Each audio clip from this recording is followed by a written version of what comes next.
பேசு. எங்க இருக்கீங்கம்மா? நீங்க சொன்ன மாதிரி திவ்யா அம்மா கிட்ட போய் நான் சாரி கேட்டு வந்துடுறேன்.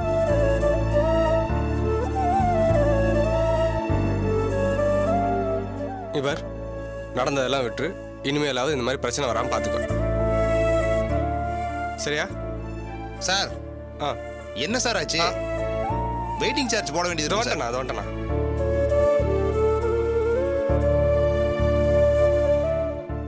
கால் டாக்ஸியா? என்னடா நீ சொல்லணுமா? நான் பாட்டு பேசிக்கிட்டே இருக்கேன். ஒன்றும் பிரச்சனை இல்லை, இன்னும் ½ அன் அவர் இருக்கு. ½ அன் அவர் தானா? டேய், இந்த டிராஃபிக்ல எப்படா நீ போவ? முதல்ல நீ கிளம்பு. சரி, நீ வா, அவன் போகிற வழியில் ட்ராப் பண்ணுறேன். இல்லை, நான் பைக்கில் தான் வந்திருக்கேன். நீங்கள் கிளம்புங்க, நான் பார்த்துக்கிறேன். வரேன்ப்பா. சரி, வரேம்மா.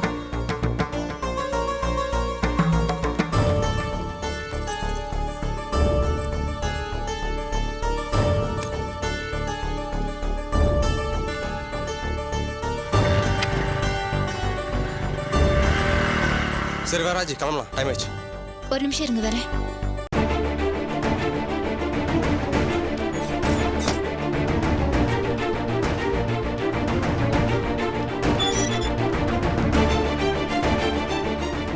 இவனுக்கு எங்க இருந்துதான் பிரச்சனை வருமோ? கரெக்டா மூக்கு மேல வேர்த்திருச்சு. சரியா கிளம்புற நேரத்துல நந்தி மாதிரி வந்து நிக்கிறான்.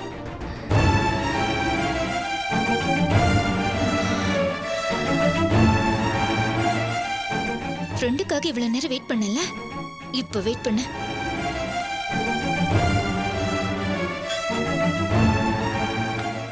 ராஜி, சீக்கிரம் வாமா, வண்டி வெயிட் பண்ணதில்ல. ராஜி, இன்னும் கிளம்பலையா? டைம் ஆகுது. இதோ வந்துட்டேன்.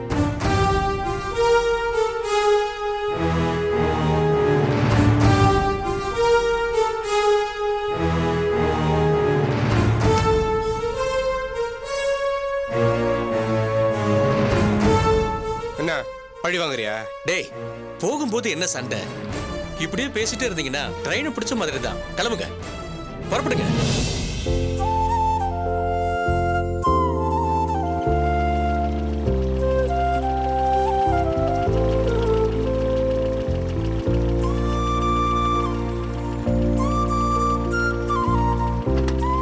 ஷியாம், பார்த்து போடா. போன உடனே எனக்கு ஃபோன் பண்ணு. சரியா? சரிப்பா. வரேன் மாமா. பைமா. பார்த்து போயிட்டு வாமா. வரேன் அத்தை.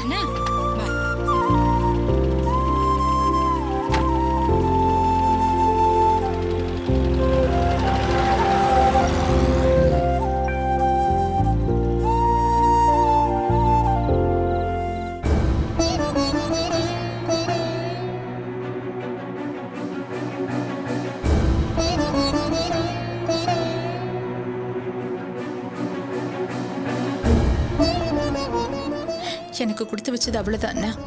அதுக்கு யார் என்ன பண்ண முடியும் சுந்தரி? புருஷனோட வாழ்ற குடுப்பனை தான் எனக்கு இல்லை. பிள்ளைங்க கிட்டயும் அது கிடைக்கலன்னா அப்படி நான் என்ன பாவத்தை செஞ்சு தொலைச்சேன்? 2 பொண்ணுங்களை பெத்தேன். ஒருத்தி ஒட்டாமலேயே போயிட்டா. இவ மட்டும்தானே எனக்கு எல்லாமே. சுந்தரி, என் பொண்ணுக்கு நீதான் வாழ்க்கை கொடுத்த. உன்கிட்ட மடிப்பிச்சை கேட்டு வாங்கின வாழ்க்கை அது. அதுக்காக நாங்க சாகர வரைக்கும் நன்றியோட இருப்போம். இதுக்கு மேல எனக்கு என்ன சொல்றதுன்னு தெரியல.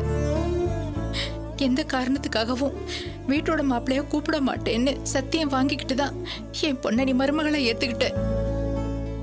அந்த சத்தியத்தை மீறியா நான் நடந்துக்கிட்டேன்? எனக்கு உடம்பு சரியில்லைன்னு கூட என் பொண்ணை கூப்பிட்டு 4 நாள் அவ கூட நான் இருக்க கூடாதா? ஐயோ, என்னங்க நீங்க? நான் தானே திவ்யாவை போயிட்டு வாமான்னு அனுப்பி வச்சேன். வந்ததுல இருந்து என்ன நடந்துச்சுன்னு தெரியுமா சுந்தரி?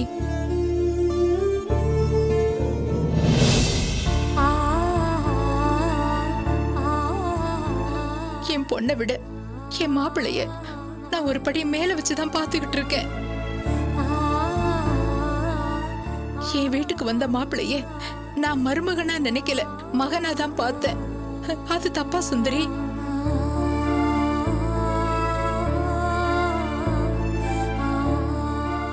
நின்னா தப்பு உக்காந்தா தப்புன்னு தொட்டதுக்கெல்லாம் குத்த சொன்ன எப்படி?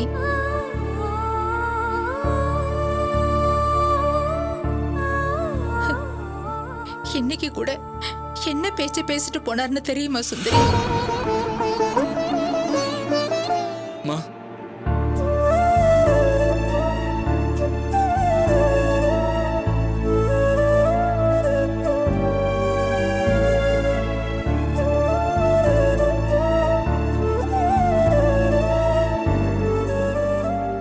என்னப்பா இது? ஏன்பா இப்படி? அத்தை பாரு எவ்வளவு வருத்தப்படுறாங்கன்னு.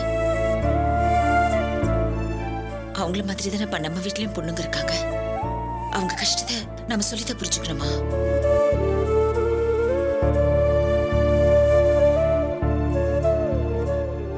நான் வேற அவங்க வேறேன்னு எப்படி உன்னால நினைக்க தோணுச்சு? இந்த பாருப்பா, திவ்யா நம்ம வீட்டுக்கு மகளா தானே இருக்கா. நீயும் இந்த வீட்டுக்கு மகனா இருந்தா தானே ரெண்டு வீட்டுக்கும் சந்தோஷம். அன்னைக்கு நான் சொல்லி கேட்காம போயிட்டேன். அதே மாதிரி தானே இங்க இருந்தப்போ அத்தைக்கிட்டையும் நடந்திருப்பேன். என் புள்ள நான் சொன்னதை மீறி ஒரு சொல்லு சொல்ல மாட்டாங்கிற நம்பிக்கை எனக்கு இருக்கு. சரி, அத்தைக்கிட்ட மன்னிப்பு கேளுப்பா.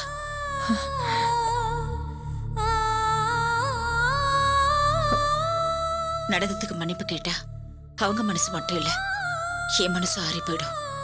நிம்மதியா வீட்டுக்கு போயிடுவேன்ப்பா. கேளுப்பா. என்ன சுந்தரி நீ எதுக்கு இப்படி பேசுற? அவர் எனக்கு மகன் மாதிரினா நான் அம்மா இல்லையா? சின்ன விஷயத்த இந்த மாதிரி சொல்லி பெருசுப்படுத்தாத. எந்த சூழ்நிலையிலையும் அவரை நாங்க விட்டு கொடுக்க மாட்டோம். அவர் என்ன நினைச்சாலும் சரி, அவர்தான் இந்த வீட்டு பிள்ளை. மன்னிப்பு அது இதுன்னு சொல்லி தயவு செஞ்சு அவரை அவமானப்படுத்திடாத சுந்தரி.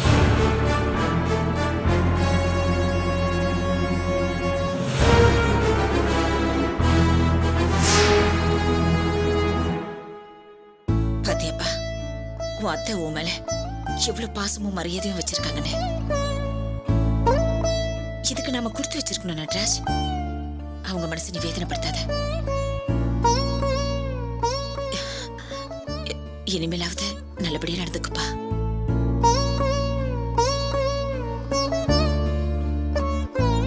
நான் ஏதாவது வருத்தப்படுற மாதிரி சொல்லியிருந்தா சாரிங்க. ஐயோ என்ன மாப்பிள்ள இது சாரி அது இதுன்னுக்கிட்டே. நான் சொன்னேன் இல்லைங்க, அவனுக்கு எடுத்து சொன்னா புரிஞ்சுக்குவா. சரி சுந்தரி, ஏதோ மனசுல இருக்கிறத பேசிக்கிறோம், அவ்வளவுதான். இத வச்சு யாருக்கும் வருத்தம் வந்துடக்கூடாது. இந்த பிரச்சனைய இத்தோட விட்டுருங்க. இனிமே இத பத்தி யாரும் எதுவும் பேச வேண்டாம். எனக்கு இப்பதாங்க நிம்மதியா இருக்கு. இனிமே எல்லாம் சரியாயிடும். உங்க மனசுல இருக்க பிரச்சனையை தீர்த்த மாதிரி என் மனசுல இருக்கிறதையும் தீர்த்து வச்சிட்டீங்கன்னா எல்லாம் கிளியர் ஆயிடும்.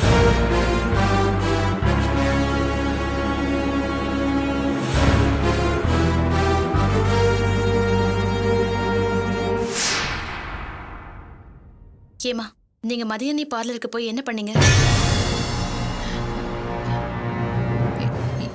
ஏம்மா என்னாச்சு? என்ன பண்ணீங்க? இப்ப எதுக்கு அதெல்லாம் விடு. என்ன பண்ணீங்கன்னு சொல்லுங்க. எல்லாம் முடிஞ்சு சமாதானமா வரப்போ எதுக்கு தேவையில்லாம? ஒண்ணும் இல்லம்மா விடு. எனக்கு இது தெரிஞ்சாகணும், சொல்லுங்க.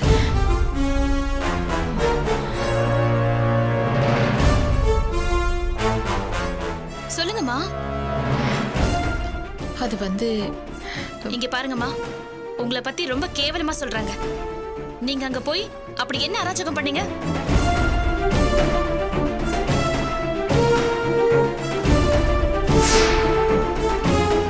என்ன நடந்துச்சோ அதை அப்படியே சொல்லுங்க. இல்லனா நான் மதிய நீ கூப்பிட்டு வச்சு நேரடியாவே இதை பத்தி பேசுவேன். இன்னும் இந்த பிரச்சனை பெருசாகும்.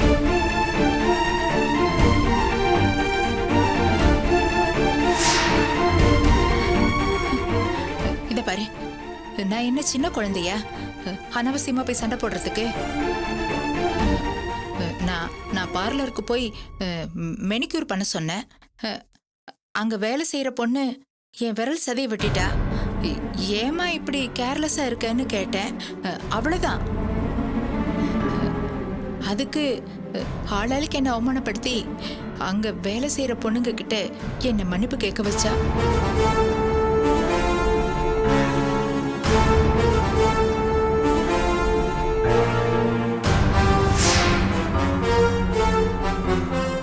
இதெல்லாம் வெளியில சொன்னா தேவையில்லாத மன வருத்தம் வரும்னு சொல்லி எல்லாத்தையும் என் மனசுக்குள்ளே போட்டு மறைச்சு வச்சுக்கிட்டேன். ஏங்க இப்படி இருக்கீங்க?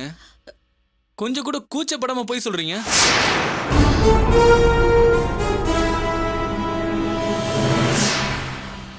எப்பவுமே இப்படிதான் இருப்பீங்களா? ச்சே, ஏதாவது சொல்லிட்டா மட்டும் தேவையில்லாம சீன் கிரியேட் பண்ணி டிராமா போட்டுறீங்க.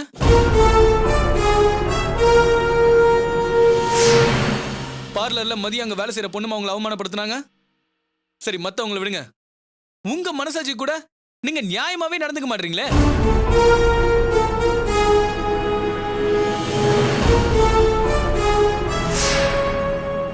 ஒரு செகண்ட் கூட யோசிக்காம போய் சொல்றீங்க. அப்ப இவ்வளவு நேரம் மருமகன் இல்ல மகன் சொன்னதெல்லாம் எவ்வளவு பெரிய பொய்ங்க. பாத்தியா சுந்தரி, இவர் இப்படிதான் எப்ப பார்த்தாலும் எங்களை குறை சொல்லிக்கிட்டே இருக்காரு. நீங்க உண்மையை சொன்னா நான் ஏங்க பேச போறேன்? சரிங்க, நான் இப்போ ஒண்ணு கேக்குறேன். எங்க அம்மா தான் தப்பு பண்ணாங்கன்னு உங்களுக்கு எப்படி தெரியும்? இவங்க அங்க போய் கலாட்டா பண்ணதுமே மதியம் எனக்கு ஃபோன் பண்ணி எல்லா விஷயத்தையும் சொல்லிட்டா. இதெல்லாம் வெளியே சொன்ன அசிங்கன்னு நான் தான் யார்கிட்டயும் சொல்ல வேணாம்னு சொல்லியிருந்தேன்.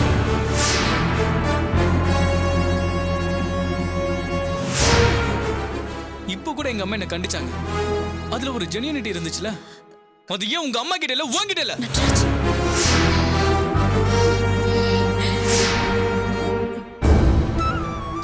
சும்மா மகன் மருமகன்னு பேசினா மட்டும் போதாது. எங்க அம்மா மாதிரி இருங்க, எல்லாருக்குமே நல்லது. நட்ராஜ், எதுக்கு தேவையில்லாம பேசுற? சும்மா இரு. சரிம்மா, ஆனா எவ்வளவு அபாண்டமா பேசுறாங்கன்னு பாத்தீங்கல்ல. இவங்க எப்பவுமே இப்படிதாம்மா. சொன்னா நாம குத்தம் சொல்லணும்னு சொல்லிட்டே இருப்பாங்க. அவங்க எல்லார்கிட்டையும் காட்டுற பணத்தை மாதிரி நம்ம கிட்டையும் காட்டுறாங்க.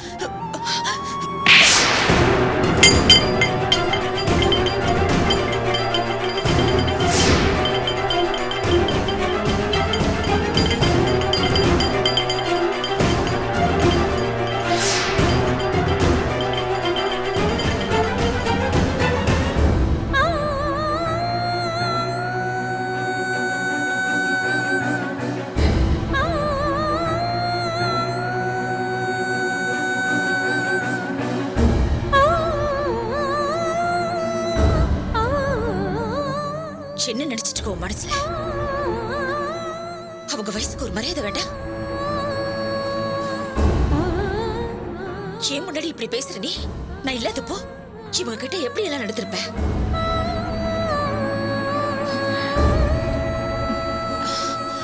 இவங்க வருத்தப்பட்டு சொன்ன அத்தனை விஷயத்திலயும் எவ்வளவு வேதனை இருக்குன்னு இப்பதான் புரியுது. நான் உன்னை இங்க அனுப்பி வச்சதே உடம்பு சரியில்லாத இவங்கள நல்லபடியா பாத்துக்கணுங்கிறதுக்காக. இவங்களை கஷ்டப்படுத்தி மனசு நோகடிக்கிறதுக்காக இல்ல. இங்க பாரு, இப்ப சொல்றேன், வெற்றி தம்பி வர வரைக்கும் நீ இந்த வீட்டு புள்ளையா இருந்துட்டு தான் வரணும். அப்பதான் நீ ஏன் புள்ள. போல புள்ள போன்னு சொல்றல.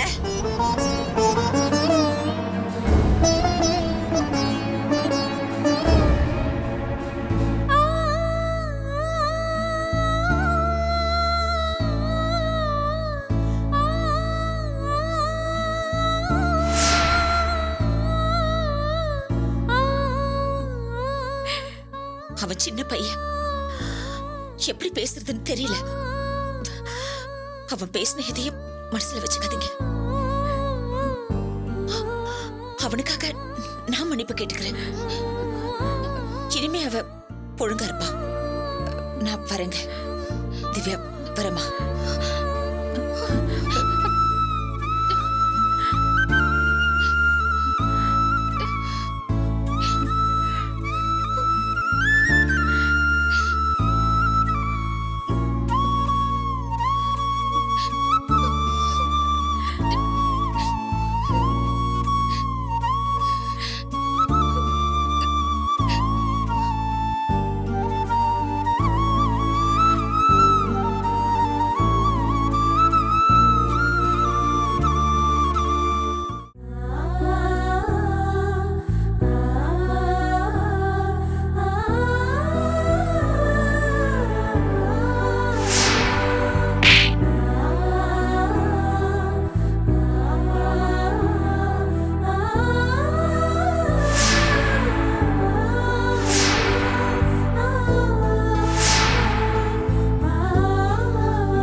வேணா சொல்லு, நீ பண்ணிட்டு வந்த காரியம் உனக்கு நல்லதே இல்ல. வேற என்ன பண்ண சொல்ற? அந்த நிமிஷத்துல எனக்கு அதான் சரின்னு பட்டுச்சு. அதுக்காக நம்ம வீட்டு புள்ளைய அடுத்தவங்களுக்கு விட்டு கொடுக்க முடியுமா? தப்பு பண்ணிட்டியே. நீ யாருக்கு வக்காலத்து வாங்கிட்டு உன் தம்பியை விட்டு கொடுத்துட்டு வந்திருக்கியோ அவங்களே உன் விரலையே எடுத்து உன் கண்ணையே குத்துறா மாதிரி அவங்களே உனக்கு அவனை எதிரியா திருப்பல என் பேரை மாத்திக்க.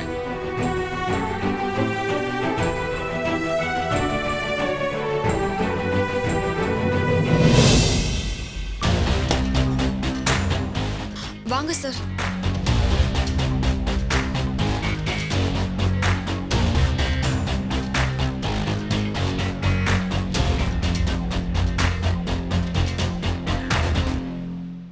என்ன சார் அப்படி பாக்குறீங்க? இது உன்னோட வீடு தானே?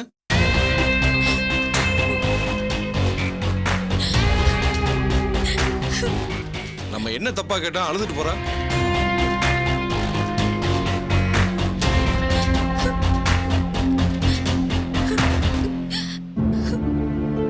பிந்து பிந்து, சரி அப்ப நான் கிளம்புறேன்.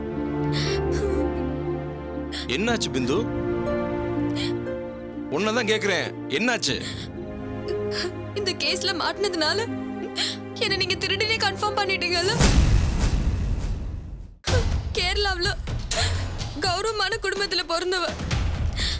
இப்ப என்கிட்ட பணம் இல்லையே தவிர என் தாத்தா காலத்துல 5 யானை வச்சிருந்தோம். நான் இப்போ உன்னை என்ன தப்பா கேட்டேன்? பின்ன இந்த வீடு என்னதானோ என்ன அர்த்தம்? நான் என்ன கள்ளசாவி போட்டா உள்ள வந்திருக்கேன்? நான் அந்த அர்த்தத்துல கேட்கல. சொந்த வீடா வாடகை வீடான்னு கேட்டேன். வாடகை வீடுதான். இதுக்கு தான் இந்த ஆர்ப்பாட்டம் பண்ணியா? பின்ன இவ்ளோ சாதாரணமா சொல்றீங்க? மானம் தானே சார் பொண்ணுக்கு முக்கியம். அது இல்லனா எப்படி? ஆக்சுவலா சூர்யாவோட இருந்தவன் நான் தான். அதே இடத்துல நான் இவனை பார்த்தேன். இவன் தான் இவ்வளவும் பண்றான்னு எனக்கு தெரியாது. ஆட்டோல வெயிட் பண்ணு, கூல் ட்ரிங்க்ஸ் வாங்கிட்டு வரேன்னு போனான். திடீர்னு ஆட்கள் வந்து அடிக்க ஆரம்பிச்சுட்டாங்க. அப்புறம் தான் அவன் டபுள் கேம் ஆடுறான்னு தெரிஞ்சது. உன்னை பார்த்ததுமே நீ ஒரு இன்னசென்ட் தெரிஞ்சுக்கிட்டேன். இல்லைன்னா நான் உன்னை ஜாமீன் எடுப்பேனா?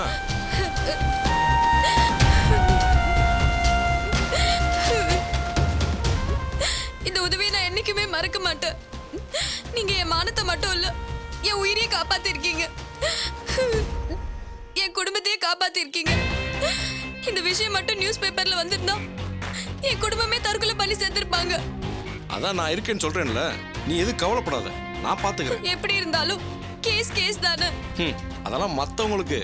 நான் ஸ்டேஷன்ல இருக்கிறப்போ அந்த கேஸை என்ன பண்ணுன்னு நான் தானே முடிவு பண்ணும். அப்போ நீங்க இந்த கேஸ்ல இருந்து என்ன வெளியே கொண்டு வந்துருவீங்கல்ல? கேஸே வாபஸ் வாங்க வைக்கிறேன். அவங்க என்ன தப்பா புரிஞ்சுக்கிட்டு என் மேல கோவமா இருப்பாங்களே, அவங்க எப்படி கேஸ வாபஸ் வாங்குவாங்க? அவங்க கோவமா இருந்தாலும் சரி, பாவமா இருந்தாலும் சரி, நீ தெம்பாரு, ஏன் பொறுப்பு, நீ கவலையே படாத. ஒரு டம்ளர் தண்ணி தரியா? சார் சாரி சார், ஒரு நிமிஷம் இப்ப வந்துடுறேன்.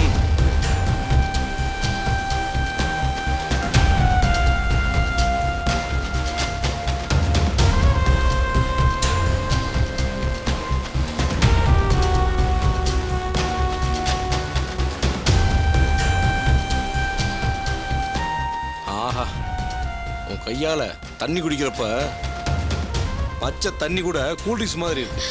சார் அது கூல் ட்ரிங்க்ஸ் தான் சார். ஓ, அப்படியா? அப்புறம் நீங்க தான் சார் சொல்லணும். இந்த கேஸ்ல இருந்து உன்னை மொத்தமா வெளியே கொண்டு வந்துருவேன். ரொம்ப தேங்க்ஸ் சார். வெறும் தேங்க்ஸ் மட்டும் தானா? வேற என்ன வேணும்? வேற சார் எனக்காக இவ்ளோ கஷ்டப்பட்டிருக்கீங்க. கஷ்டம்லாம் ஒண்ணும் இல்ல. இருந்தாலும் எவ்வளவு வேணும்னு சொல்லுங்க, ஆபீஸ்ல லோன் போட்டு வாங்கி கொடுக்குறேன். என்ன நீ ஒரு செகண்ட்ல நீ அசிங்கப்படுத்திட்ட? பணம்லாம் ஒரு விஷயமா? உனக்கு எவ்வளவு வேணும் சொல்லு, நான் தரேன். சும்மா கேவலப்படுத்திக்கிட்டு. வேற என்ன சார் வேணும்? நிஜமாவே உனக்கு புரியலையா? சத்தியமா புரியல சார். அட போமா, நான் கிளம்புறேன். சார்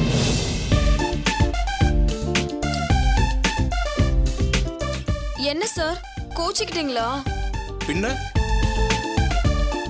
ஏன் சார்? ஒருத்தருக்கு ஒருத்தர் ஒத்தாசை பண்ணிக்கணுங்கிறத கேள்விப்பட்டிருக்கியா? ஆமா சார்.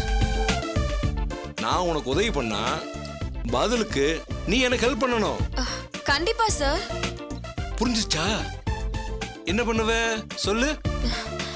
அது மட்டும்தான் சார் புரியல. அத நீங்களே சொல்லுங்களேன். பழைய சோறும் கட்டி தயிர் இருந்தா கொண்டு வா, குழைச்சு வச்சு இங்கேயே சாப்பிட்டு போறேன். சார், உனக்கு நிஜமாவே புரியலையா இல்ல நடிக்கிறியா? அதெல்லாம் விடுங்க சார். நீங்க இங்க ஒரு நாள் விருந்துக்கு வரணும். என் கையால உங்களுக்கு சமைச்சு போடணும். ஐயோ, இதத்தாமா இவ்வளவு நேரமா சொல்லிக்கிட்டு இருக்கேன். இதானா? அதேதான். இந்த கேஸ் முடிச்சிட்டு வரப்ப உங்களுக்கு ஒரு நல்ல ட்ரீட் கொடுக்குறேன். அது போதும். அப்ப நான் கிளம்புறேன். சரிங்க சார்.